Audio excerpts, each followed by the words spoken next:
Morning. আবার একটা নতুন সকালে সবাইকে স্বাগত। সব ভালো আছো তো? আর দেখো, আমিও মাঝে মাঝে একটা ভিডিও দিই স্বাস্থ্য সচেতনতা নিয়ে। কি খাবো, তেল কম, একদম মশলা কম, এসব নিয়ে একটু বলি।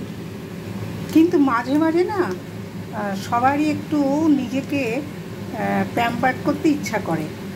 নিজেকে মনে হয় একটু নিজেই নিজেকে একটুখানি মানে স্পর্ধা দিয়ে দিই। সেটা মাঝে মাঝে ইচ্ছা করে, মাঝে মাঝে বাঁধন ছাড়া হতে ইচ্ছা করে। বাঁধন ছাড়া মানে এই নয় সীমানা ছাড়িয়ে চলে যাওয়া, না।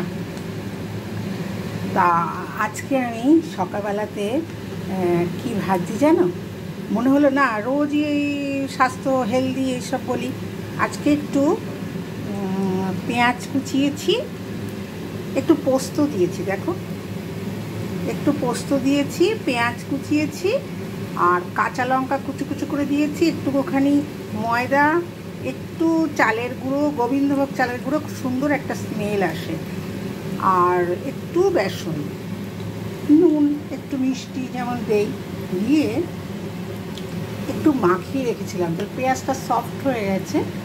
এরপরে দেখো চায়ের সাথে খাবো বলে কিছুটা রেখে দেবো, সন্ধ্যাবেলায় আবার এরকম একটু ভেজে নিয়ে চায়ের সাথে খাবো, আর সকালে চায়ের সাথে খাবো।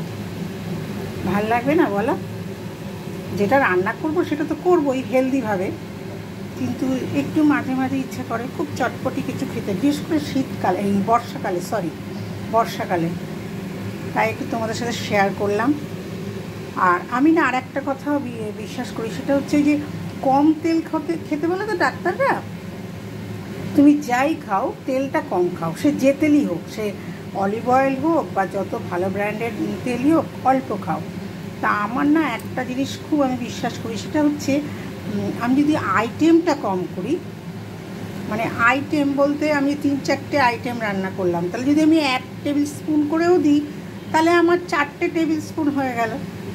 তা আমি আইটেমটা কম করে 4টে টেবিল স্পুন দিয়ে যদি একটা আইটেম করি, তাহলে সেটা খুব সুস্বাদু হলো, তেলটাও কম খাওয়া হলো। বেশ একটা বড় করে সবজি বানালাম, বেশ একটা ভালো করে, তাহলে অখাদ্য কুখাদ্যর মতো না খেয়ে ভালো খেলাম। অথচ দেখো আমি আজকে না আলু পটলের ডালনা করব। এই দুটো আলু, এই পটল দিয়ে ডালনা করবো বড় করে একটা, বেশ।